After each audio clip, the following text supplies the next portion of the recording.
dia, começando agora mais uma edição do nosso programa Observadores, aqui na telinha da TV Correio SBT. Eu quero agradecer a você de casa que nos acompanha todas as semanas e que também vai nos dando feedback, né? Também nos pedindo, nos dando dicas de pauta, e a gente vem numa pegada aí nos últimos programas relacionados à saúde.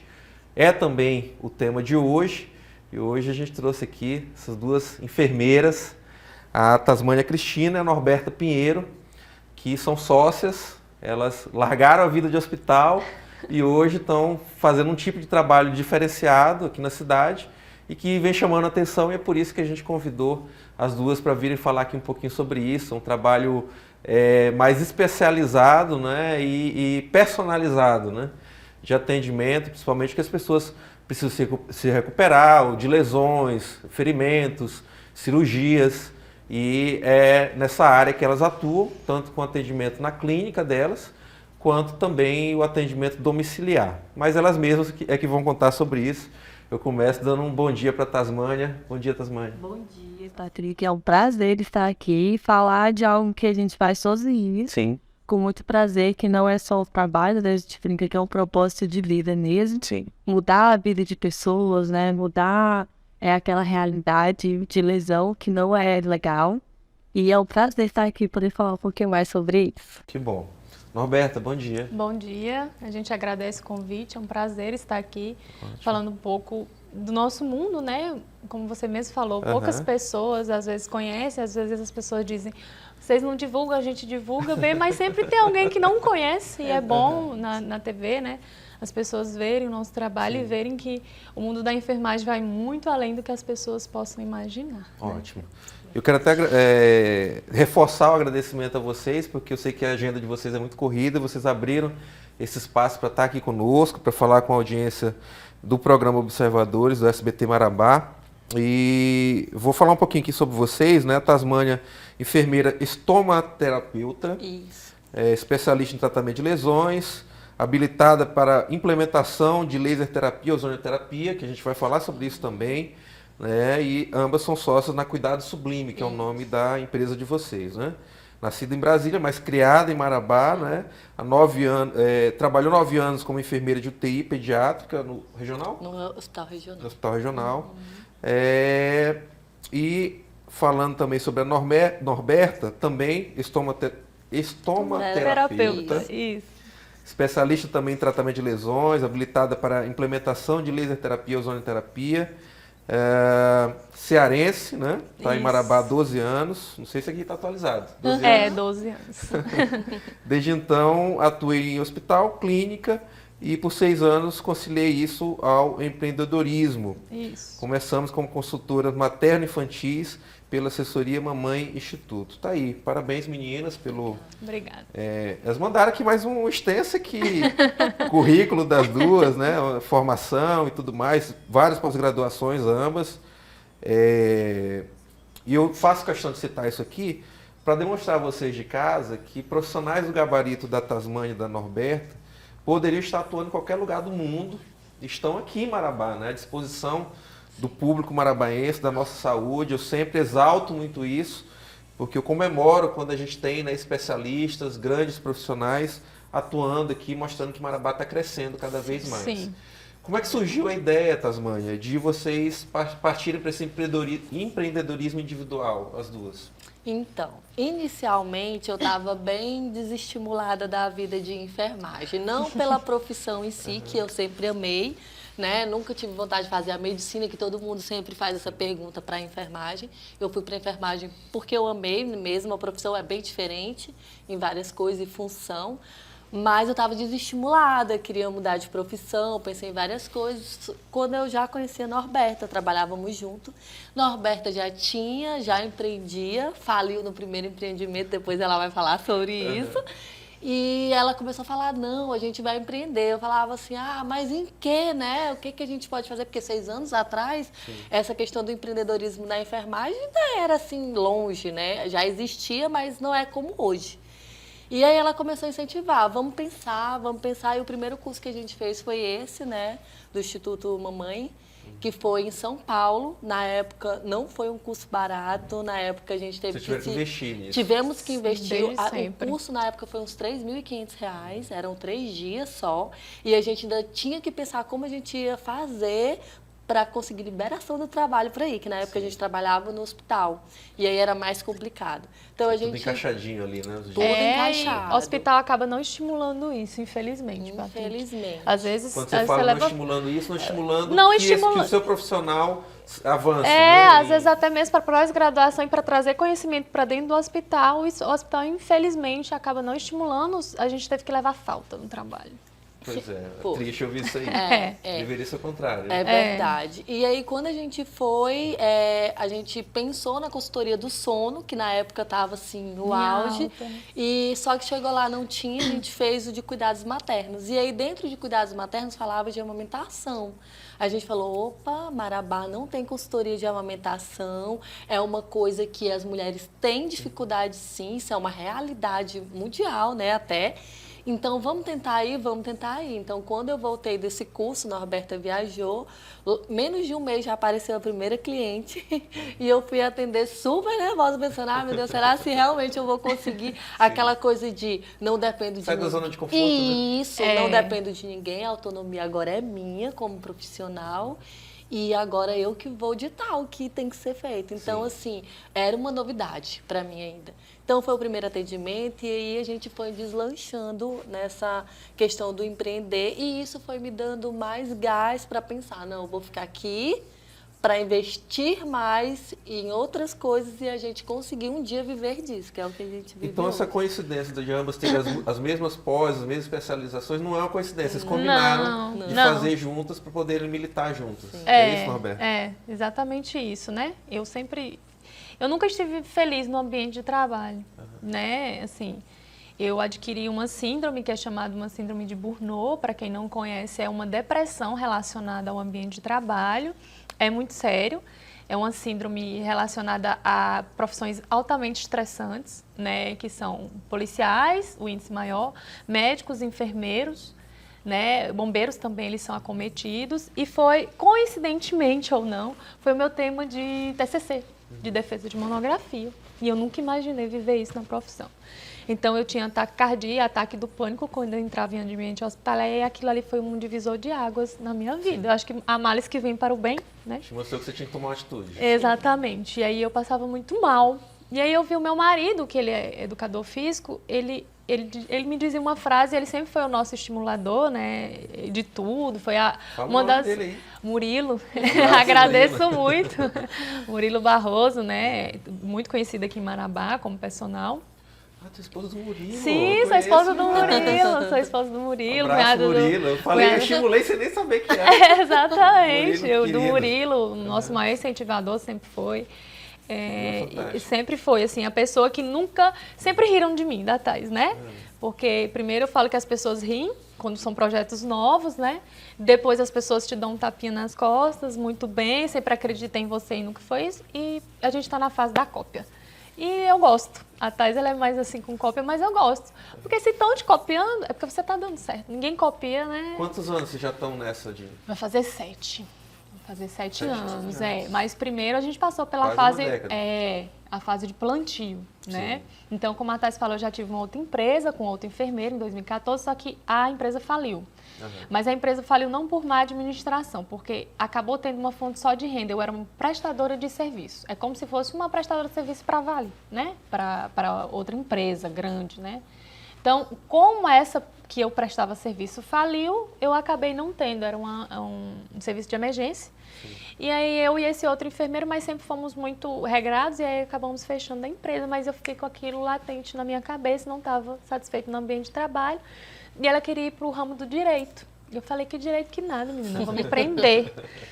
Acho que pensou que eu estava louca, né? Todo mundo pensa, esse cearense vai inventar um negócio, vou inventar. Vamos para a parte de sono e Deus sempre, Patrick, a gente fala que muito da nossa vida seja feita à vontade de Deus. Sim. Você ter os sonhos, você ter os objetivos, mas você colocar na mão de Deus as vontades que Ele tem para a sua vida, porque às vezes a sua vontade não é a perfeita e agradável para a sua vida, mas a vontade de Deus sempre vai ser perfeita e agradável para a sua vida.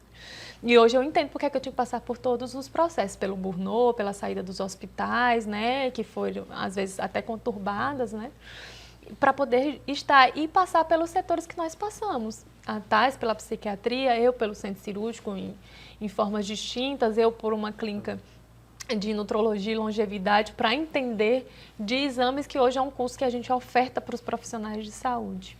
Eu quis trazer vocês duas aqui justamente pelo que vocês estão falando aqui agora, não só pelas dicas que a gente vai dar relacionadas à saúde para as pessoas de casa, mas também porque com certeza tem gente que está nesse momento se formando, futuros enfermeiros, né? Ou até outras profissões afins, que são profissões liberais, e que eu acho que o que vocês estão fazendo abre portas, né? É um modelo que abre portas, que aumenta o horizonte das pessoas, de que elas não dependem de só trabalhar num hospital, né? De só ter uma vida dentro de hospital. Como é que vocês chegaram ao modelo de hoje, Thais? Então, o modelo de hoje veio aí de 6, 7 anos atrás. A amamentação levou para o laser, a laser terapia. A gente entendia que isso melhorava as lesões, a dor da mulher que estava amamentando. A gente via que perdia muita amamentação devido à dor. E aí a gente foi para o curso de laser. Lá a gente já veio com laser comprado, que foi o marido da Norberta que emprestou o dinheiro na época. Para dividir várias vezes.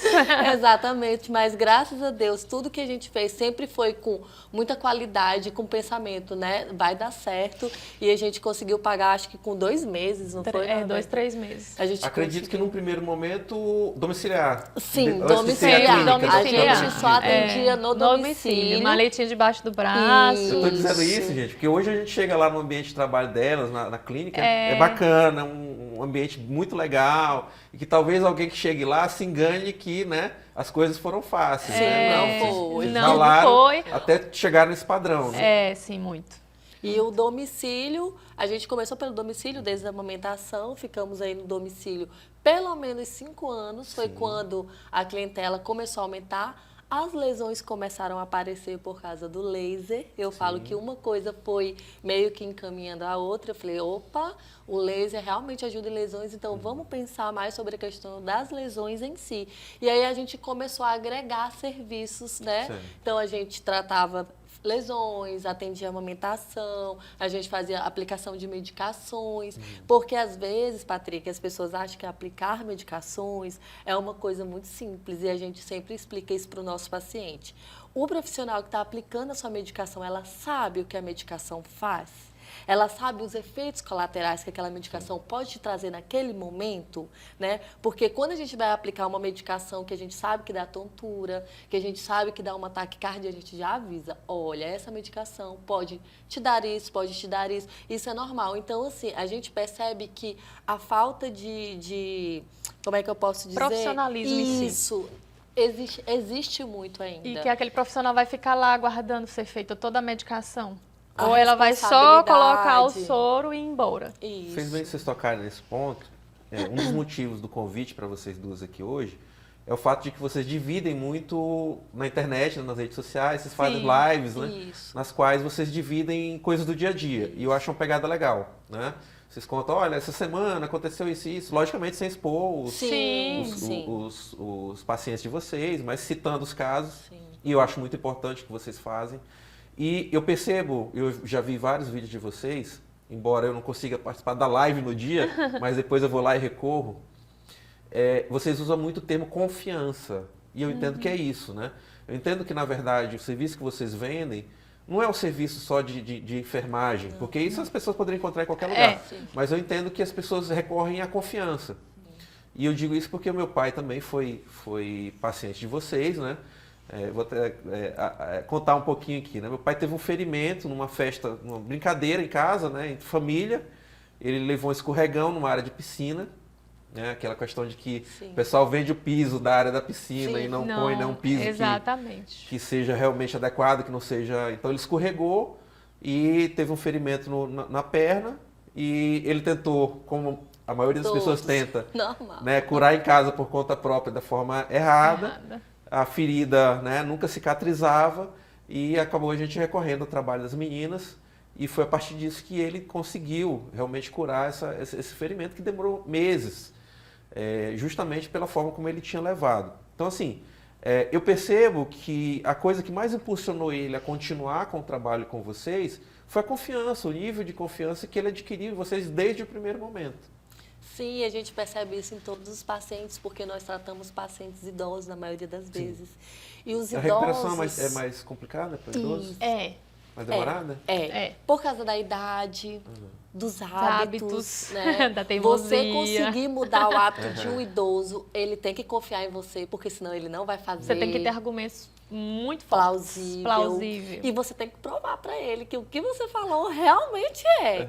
Então, assim, o idoso é mais complicado, até pela questão fisiológica corporal também. Sim. E aí, porque ele vem com diabetes, ele vem com hipertensão, ou ele vem com um problema circulatório que ele não sabia que tinha, né? E aí tudo isso a gente acaba descobrindo lá.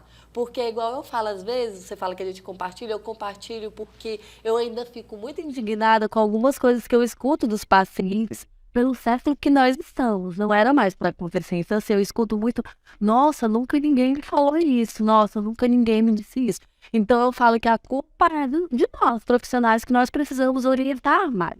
O paciente não tem a obrigação de saber, mas nós sim, de saber e de orientá-los. O termo tratamento, né? Tratar alguém é uma coisa muito séria, tratar né? a pessoa. Sim. A gente fala muito que a gente não trata feridas. As pessoas não preocupam para tratar feridas. Nós tratamos o paciente, as pessoas que têm lesões.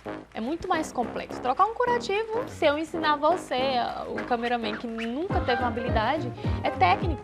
Você vai saber tratar. Né? Meninas, a gente estourou esse bloco, mas eu tenho certeza que a turma de casa já viu que a gente começou a entrar no assunto para valer aqui agora. Já ficaram com gostinho, continue conosco. A gente volta já aqui no SBT. Programa Observadores. Oferecimento Sinobras. A força de cada um constrói o desenvolvimento de todos. De volta com Observadores, aqui na TV Correio. Eu quero lembrar você de casa que os nossos programas anteriores estão disponíveis lá na nossa página no YouTube, tá? É só digitar Observadores Marabá que você encontra muito facilmente no YouTube. E dá um joinha lá pra gente, se inscreve, tá? E esse programa aqui também, com a Tasmânia, com a Norberta, enfermeiras, também vai estar à disposição a partir da terça-feira, tá? Então você que está gostando do bate-papo, quer enviar depois para alguém, que é alguém que não teve oportunidade de assistir ou quer rever essa conversa, fica tranquilo que vai estar lá no YouTube. A gente convidou aqui hoje a Tasmânia e a Norberta, que são enfermeiras e que hoje em dia não estão militando mais em hospital porque elas abriram uma clínica própria e elas prestam um serviço de acompanhamento a pessoas que estão se recuperando, né, de lesões, feridas, etc. Que é um trabalho, na verdade, muito amplo, né? Estou tentando aqui resumir. Estou tentando aqui resumir, mas não é só isso que elas fazem, como elas deixaram bem claro aqui já no primeiro bloco. A gente falou bastante sobre a especialidade delas, o nível de preparo delas para o que elas fazem, e agora sim a gente vai falar bastante sobre o trabalho propriamente dito. Eu estava citando, Tasmânia, o caso do meu pai, né, num ferimento que demorou meses para curar, um ferimento na perna. E eu lembro de uma outra situação de um amigo nosso, que uma domingueira, numa chácara, ele levou ali uma picada de formiga no dedão do pé. Passaram-se os dias, né, inflamou, pus. Disse que foi lá meter um palito de dente lá no lugar para tirar o pus. Daqui a pouco a coisa se desenvolveu, perdeu o dedo. Nossa. Né? Mas junto ele descobriu que ele tinha diabetes também. Eu ia falar. Então vamos falar sobre isso. A gente está rindo aqui, mas a coisa É séria. um negócio né? sério. É uma coisa seríssima, porque assim, você perdeu um membro do corpo, né? De repente por uma coisa casual. Exatamente. E se tivesse sido visto exatamente. antes, não teria. Então assim, por que eu estou citando isso? Eu entendo, e eu acho que é isso que vocês vão falar. Então eu entendo que o problema não era a formiga. Sim, não era formiga. Na maioria das vezes, o problema nem é o que causou, porque às vezes é um calçado mais apertado, né, uma formiga, ou eles falam assim, começou com uma bolinha, né, uma bolinha como se fosse uma queimadurinha. Aí eles acham que foi a formiga, mas às vezes nem viram que foi formiga. Mas pelo formato da bolha, eles acham que sim, ou vermelhidão. Então, geralmente, isso pode acontecer sim, por causa da formiga. física, que foi o caso que você acabou de expor, mas pode acontecer do nada. Não tem aquela coisa, do nada apareceu. Eles falam, isso você pode saber que já tem uma outra situação por trás. Então, quando o paciente liga para a gente, que ele fala assim, eu tenho uma lesão, e a gente pergunta, você tem algum problema de saúde? Ele fala, não tenho diabetes, não sou hipertenso. Patrick, 90% dos casos... Tem. Roberto, mas eu estou tentando me comportar aqui não apenas como jornalista, mas também como eu acho que as pessoas de casa gostariam de perguntar para vocês. Tá, o Patrick acabou de falar de uma pessoa que, uma picada de formiga, daqui a pouco perdeu o dedo. Né? Como a pessoa identifica, e levando em conta o que a Tasmânia acabou de falar, que tem gente que nem sabe que tem diabetes ou hipertensão, que momento é o divisor de águas para a pessoa saber que ela tem que procurar um profissional? Na verdade, as pessoas em geral, elas deviam cuidar da saúde de forma preventiva, não deixar o problema aparecer para poder partir. Mas do priori que 80%, 90% da população só procura quando a dor existe, principalmente se você vive com fadiga, você vive com cansaço, você vive com indisposição, você sente cefaleia, dor de cabeça todos os dias, né? Você tem muita irritabilidade, o sono das pessoas está bastante prejudicado, as pessoas não tomam água adequadamente, né? Às vezes ou tomam de maneira inadequada, mas eu não durmo. Aí você vai observar, a pessoa ela toma água à noite, no período da noite. Essa pessoa não vai dormir, porque ela vai acabar fazendo xixi quando? Período noturno. Né? Então ela vai passar a noite num sono que a gente chama de sono leve. Norberto, e o que isso tem a ver? Tudo. A gente não foi feito para ficar acordado à noite. A não ser os nossos colegas plantonistas que infelizmente vão sofrer consequências por estarem acordados à noite. O nosso pâncreas não tem que funcionar à noite, o nosso intestino não tem que funcionar à noite. Então essa pessoa ela chega com a diabetes ou com pré-diabetes, que a gente chama na verdade de uma resistência insulínica, que é um hormônio corporal que faz a glicose, né, baixar e entrar dentro das células. Ela chega com esse quadro. Como é que ele é diagnosticado? As pessoas, não, mas eu faço a minha medição, né, de glicemia, eu vou lá fazer em jejum o exame, tá tudo normal, tá 80, não é só esse exame que diagnostica, na verdade são 3 exames que um bom profissional vai te pedir. Então, para você diagnosticar essa pré-diabetes, essa diabetes, são 3 exames que tem que se pedir. É a glicemia de jejum, a hemoglobina glicada e a insulina em jejum. Porque você pode perfeitamente estar fazendo 80 de glicose, mas nos últimos 3 meses está fazendo uma média de 120, 150.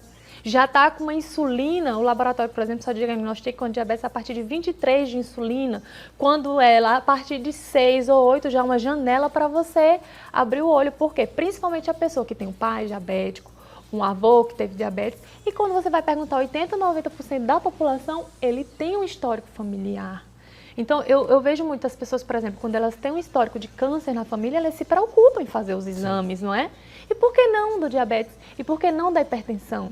A gente tem uma pandemia instalada de pessoas diabéticas, Patrick. E eu não estou falando para você de pessoas idosas. Eu estou falando de um público jovem. A gente tem pacientes na clínica com 29 anos, com 30 anos. Uma bebê de 1 ano e 4 meses. 1 ano e 4 meses. A pessoa diabética, ela tem mais dificuldade na cicatrização? Total. Muito. É sabido pelos estudos que uma glicemia a partir de 200, o ferimento ele não cicatriza. Você pode colocar Tá tudo, eu tudo. brinco. A Você gente pode ouro em colocar pó. ouro, É. a melhor cobertura tecnológica que você tiver. Se a glicemia estiver acima de 200, cientificamente falando, não se cicatriza. Por quê? Porque a glicemia, ela compete com o oxigênio. Por isso que é um exemplo de tratamento que não é resolvido só com vocês, ele é resolvido multidisciplinar. Multidisciplinar. Multidisciplinar. Vamos botar umas imagens aqui, o tempo está passando e eu já não usei nem as imagens aqui ainda. Isso aqui é um recurso que vocês têm usado muito, né? Vocês têm falado muito sobre isso. Os do laser, que foi o primeiro investimento de vocês, e desse aqui também, que é a famosa ozonioterapia. Para que ela serve? A ozonioterapia, né, ele é um aparelho que ele pega o oxigênio e transforma no gás ozônio, que ele é um gás que é utilizado milenarmente, né? Esse aparelho é brasileiro, a tecnologia brasileira é maravilhosa para isso, legal. né?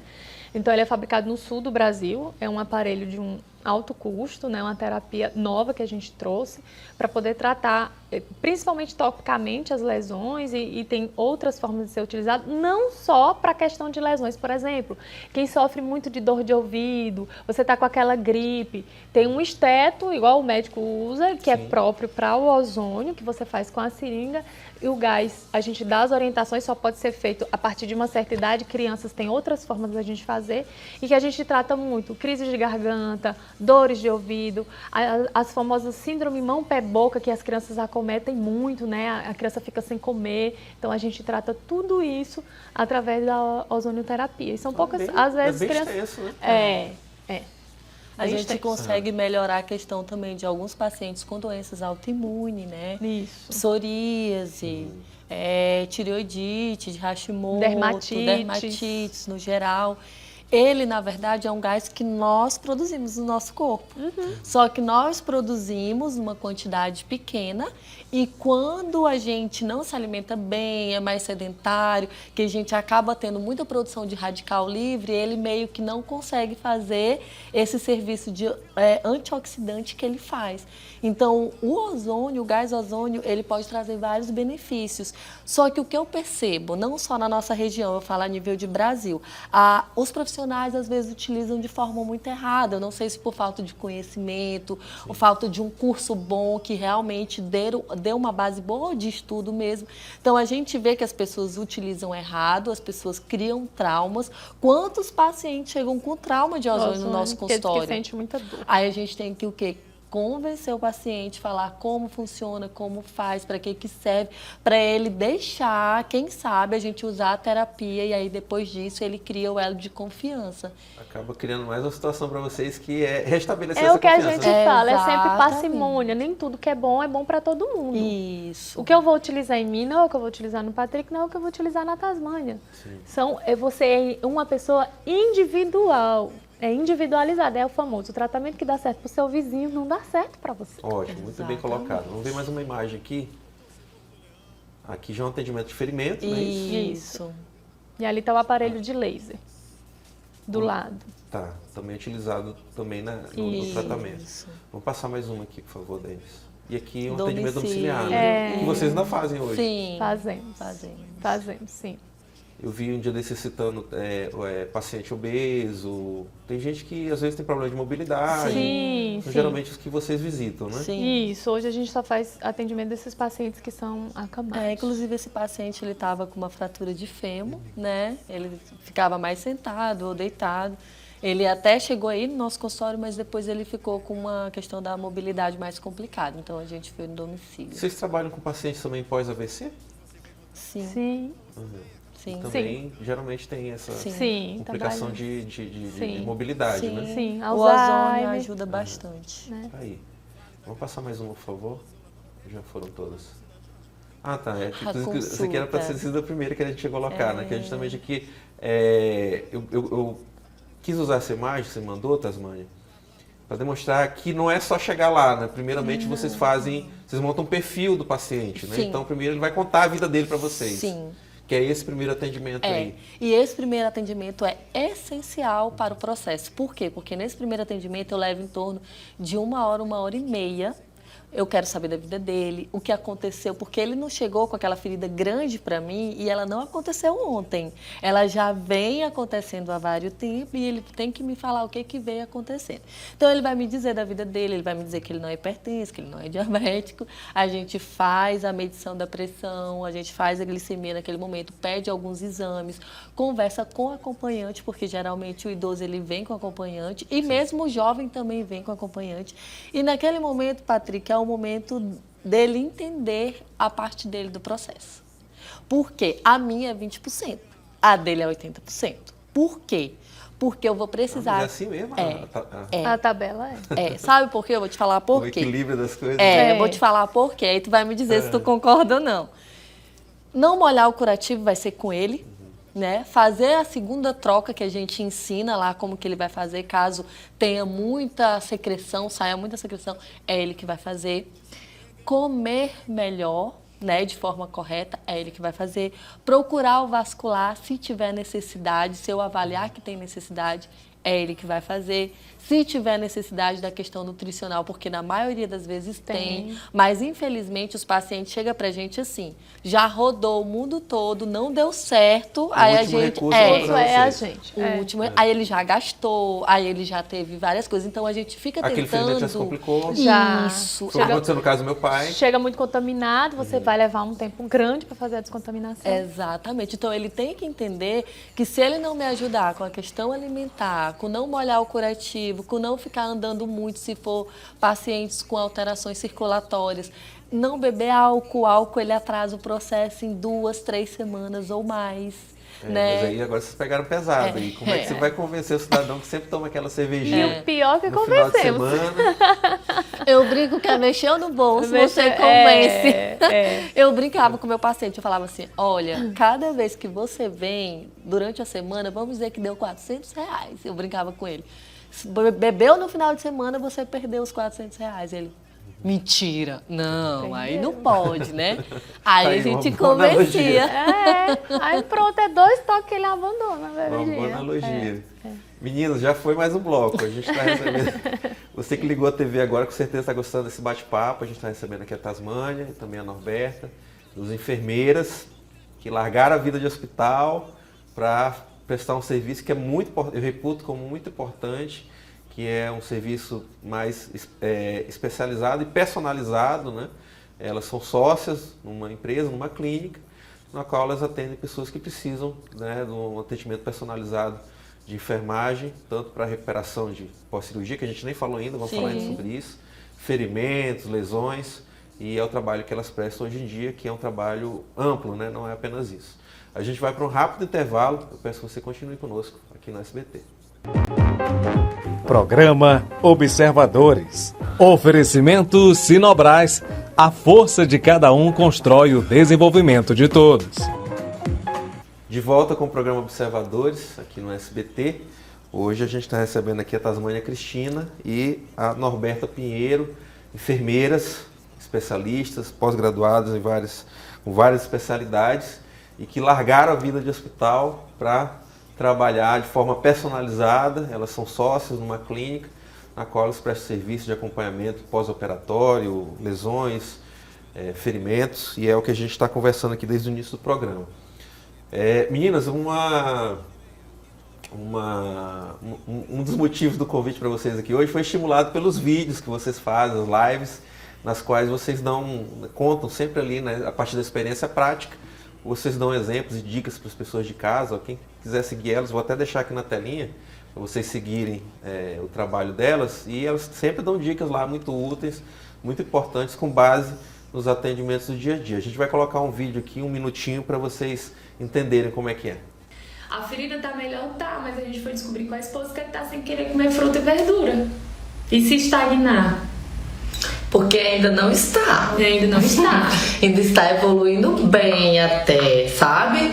Mas ele tem uma tendência, de repente, lá para a finalização do processo, começar a querer estagnar. Até porque na finalização do processo é necessário muita produção de colágeno, né? De fibras. Então, esse tipo de produção tem a necessidade de uma alimentação mais rica na questão das verduras e frutas, porque nós estamos falando de nutrientes, certo?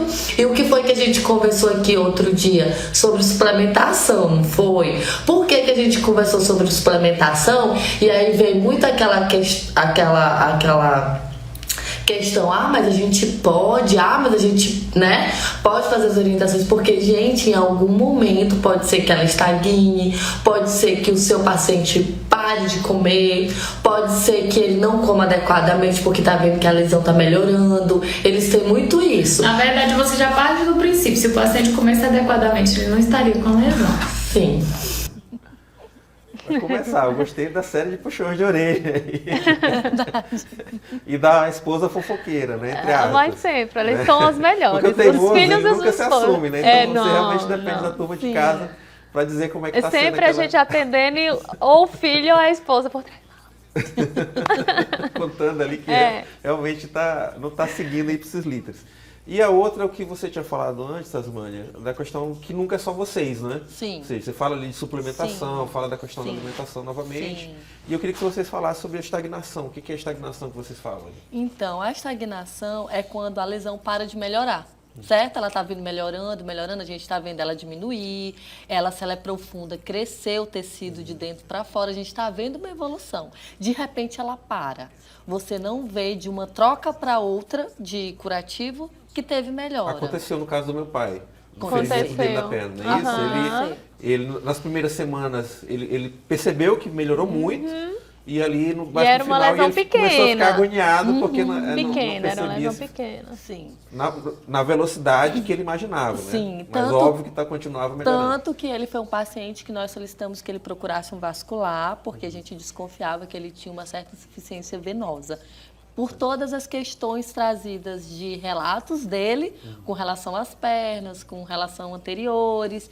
E aí eu acho que ele até foi depois, né? Identificou que tinha, realmente. E realmente sim. Em uma escala pequena, que é o que a gente fala do começo. Sim. Então, uma lesão pequena, num local pequeno, mas num local difícil que é canela, não tem um tecido. A gente fala muito canela, o pé, a parte posterior da perna, os dedos. O dedo é um membro muito fácil de ser perdido. Sim. Porque não tem quantidade de musculatura para você ter uma cicatrização efetiva se não for feita de maneira correta. Norberto, então me permite insistir. Eu te fiz essa pergunta no bloco passado, você respondeu de outra forma que também foi importante a resposta que você deu, mas naquele momento eu estava falando diretamente sobre ferimentos mesmo. Sim. Né?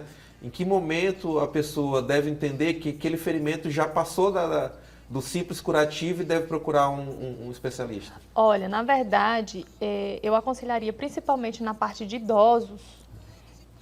O idoso, aconteceu alguma coisa em casa, você já deve procurar um serviço especializado. Por quê? Tá aí. Justamente porque eles não obedecem os familiares em sua maioria, o filho, geralmente a gente tem muitos casos que o idoso não quer banhar, mas quando chega no consultório, quando a gente fala, porque escutam os de fora, não é a enfermeira que está falando. Às vezes não é nenhum problema tão sério, mas o familiar deixando ele empurrar, eles escondem. Eles tentam tratar da maneira que eles acham. A grande probabilidade de usar aquelas coisas do passado. Usa casca de não sei o quê. Usa casca de não sei o quê. Joga sal não sei onde. Mas antigamente formol. funcionava. Formol. A gente pegou isso. formol. Pega coisa de cascavel que eles acham em feira. Norberta, mas antigamente dava certo. Aí eu te pergunto. O nível de infecção antigamente, 60, 70, 80 anos atrás, e a carga viral que a gente tem, principalmente pós-pandemia, é totalmente outro, Patrick. Sim. Então, uma coisa para ela infeccionar, você teve um colega novo que perdeu o dedo. Sim. E é uma pessoa jovem. Imagine uma pessoa idosa. Os alimentos que a gente come hoje não são os alimentos de 60, 70, 80 anos atrás. O nível de estresse que a gente está submetido hoje Sono não... que você já citou. Sim. O sono, né? Agrotóxico. Agrotóxico. Então, são várias coisas que 60, 70... Os nossos pais tinham outro nível de ritmo de vida. Então, assim, o idoso aconteceu, eu já procuraria um serviço especializado. É melhor, eu sempre falo, pecar pelo excesso do que pecar pela falta. Criança também, a gente já diagnosticou criança com o início, né, da questão diabética, né? 1 ano e 4 meses, com a cicatrização lenta. Então, você vê na criança, uma criança que não melhora rápido, que ela tem muito furúnculo. As mães relatam muito isso. Tem algo errado aí. Tem algo errado. Não é para criança aparecer, porque criança é assim, ó, arranhou, sangrou, no outro dia tá ok mesmo, sem passar nada. Então, é uma criança que demora na cicatrização. Ou você mesmo, pessoa de pouca idade, deu uma semana ali, o ideal não é usar um remédio de farmácia, é sempre procurar um especialista, no máximo lavar com soro fisiológico em casa e já procurar um serviço de saúde. O ideal é isso, né? E aí procurar os serviços especializados, porque como o Patrick falou, hoje a gente tem, e se a gente tem os recursos, a gente tem que procurar. Agora sim, a pergunta era essa. Perfeitamente respondida. Tasmânia, e pós-operatório? Vocês atendem muitos casos de pós-operatório? Muito, Quais são? bastante. Principalmente de ortopedia, né? De fraturas expostas que aconteceram e que o pós-operatório não ocorreu bem. Aí teve ali uma necrose, começou a abrir os pontos, teve decência, aí ele procura de novo o serviço e aí não resolve. Inclusive, a gente está com um paciente jovem que teve uma fratura exposta E ele estava 6 meses. Era 6 meses ou era 4 meses? Seis. Quando ele procurou a gente 6, agora ele vai fazer 9 meses. 6 meses correndo atrás, nada da lesão fechar. Passou por Que 3 começou- procedimentos cirúrgicos. Exatamente. Posso imaginar que foi um acidente de moto? Foi. Foi um acidente Que é, de moto. por isso que eu fiz questão de frisar isso aí, porque acontece muito acidente de moto na Sim, cidade. sim. Vocês já trabalharam no hospital regional, sabem disso, que a grande maioria das entradas lá são relacionadas ao acidente de moto. A gente tem uma cidade que, né, que até as concessionárias aqui estão sempre entre as maiores vendedoras de moto do país, né? Então, você preste bastante atenção no que elas estão falando aqui agora. Exatamente. E aí, o que aconteceu? Ele teve vários problemas aqui em Marabá, não conseguiu resolver.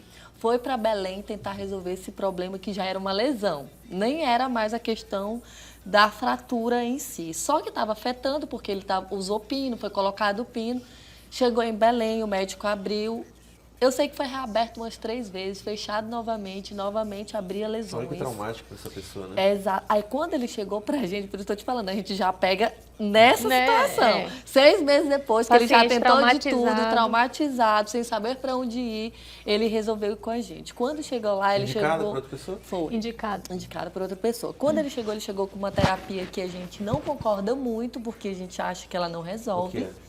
É A a técnica de Figueiredo. Figueiredo. Você coloca um plástico e sutura ao redor, aonde tem um buraco, porque eles entendem que aquela carne não vai crescer, mas ela cresce, ela não precisa da técnica de Figueiredo para isso. Desde que tratar de maneira correta. Né? Isso. E aí, quando ele foi, aí tu me diz, ele pagou caríssimo, porque foi particular, para ele colocar essa técnica, porque o médico disse pra Não ele tinha mais que ia. tecido, por tantas Isso. cirurgias, a perna não tinha mais tecido. né? Exato, porque era nessa região, né? Que já não tem muito mesmo. Então a gente explicou para ele todo o processo, o que era importante, o que influenciava, que a alimentação influenciava, assim, muito no processo.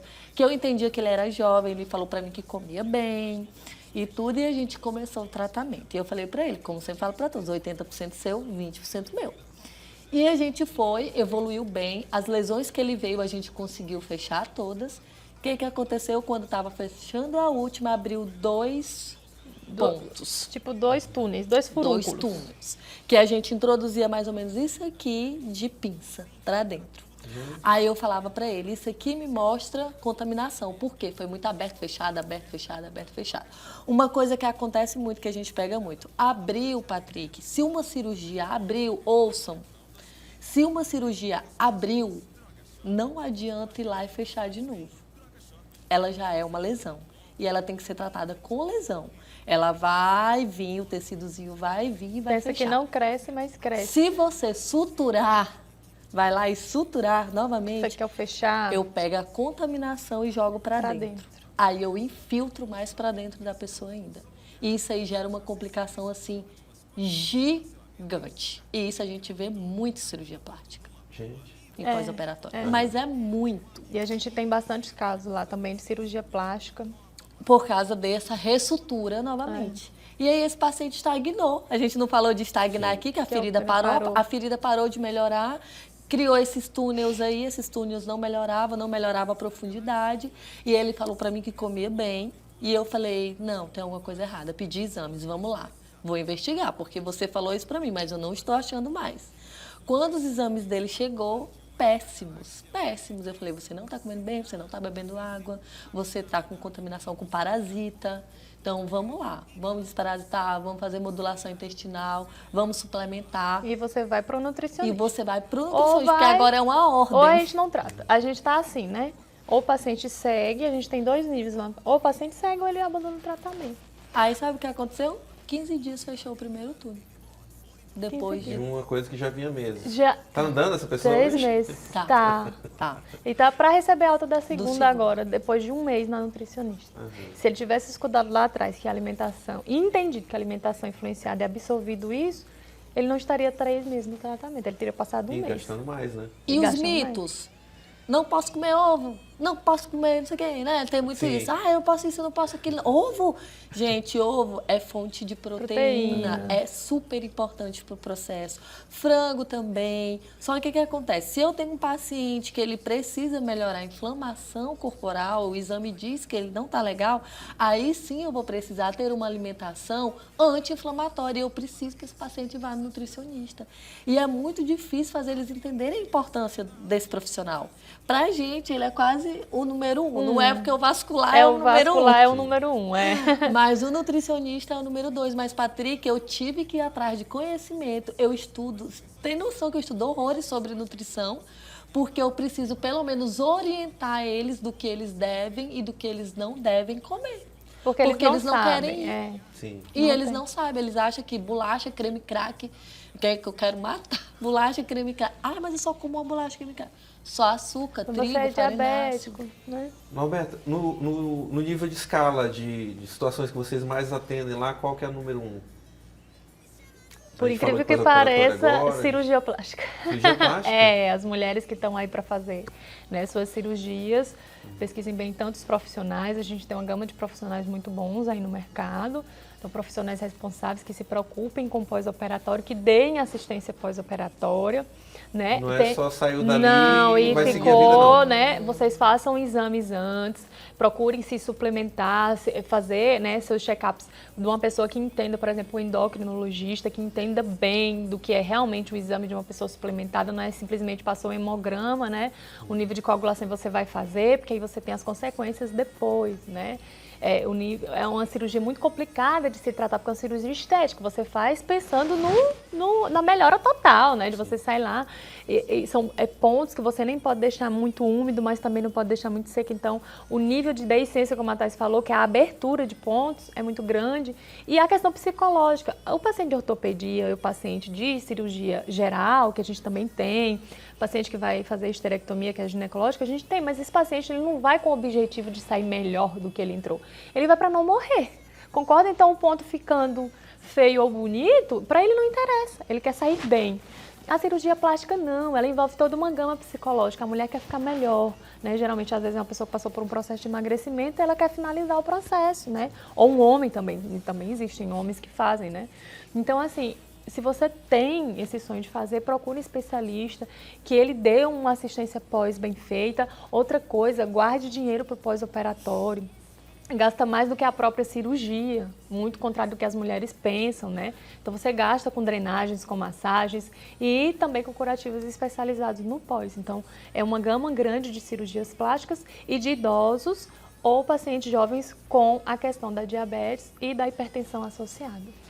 E como a Ana Roberta falou, né, só acrescentando, realmente essa questão de você procurar um profissional que dá sua confiança, que você realmente já olhou, já tem indicações, é muito sério. A gente já recebeu pacientes que foi em clínicas como a nossa, não aceitaram, o médico abandonou, disse para ela, olha, não tenho mais o que fazer por você, lava com água e sabão e passa rifocina, eu acho. E ela estava simplesmente desesperada, ela não demonstrou pra gente quando ela foi a primeira vez, porque ela estava com medo da gente não aceitar o caso dela. Ela fez em outra cidade. E ela tinha lesões que cabia a minha mão dentro da barriga dela. Eram lesões que se a gente não pegasse ela, com certeza ela ia para internação depois. Então a gente não teve coragem de não pegar e realmente assumir a situação. E aí a gente assumiu, foi tudo bem, ela seguiu tudo que tinha para seguir e foi um caso muito triste porque ela não foi estética, foi cirurgia plástica, mas não foi só estética, ela perdeu muito peso.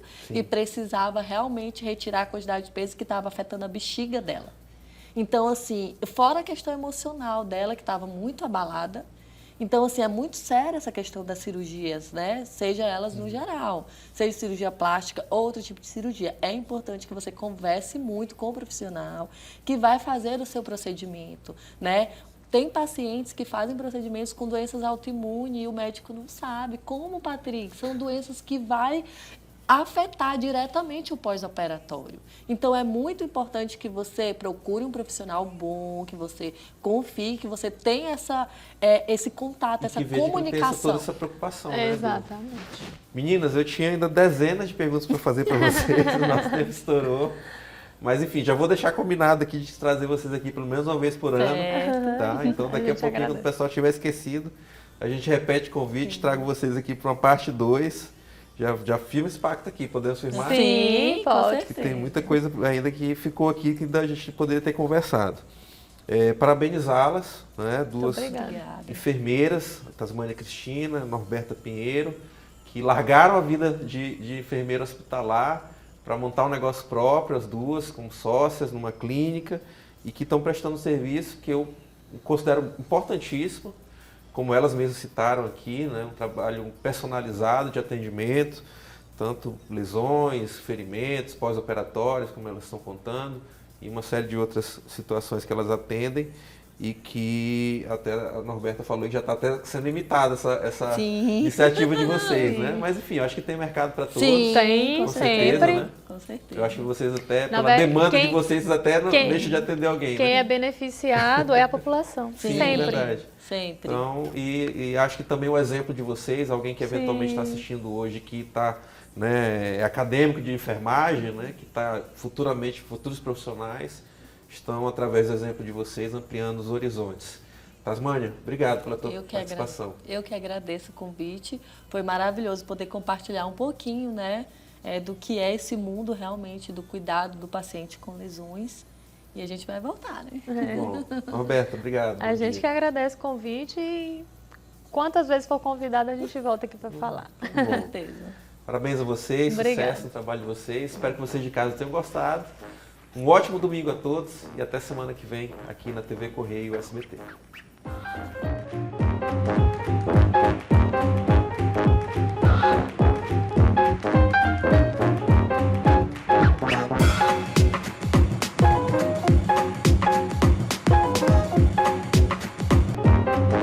Programa Observadores. Oferecimento Sinobras. A força de cada um constrói o desenvolvimento de todos.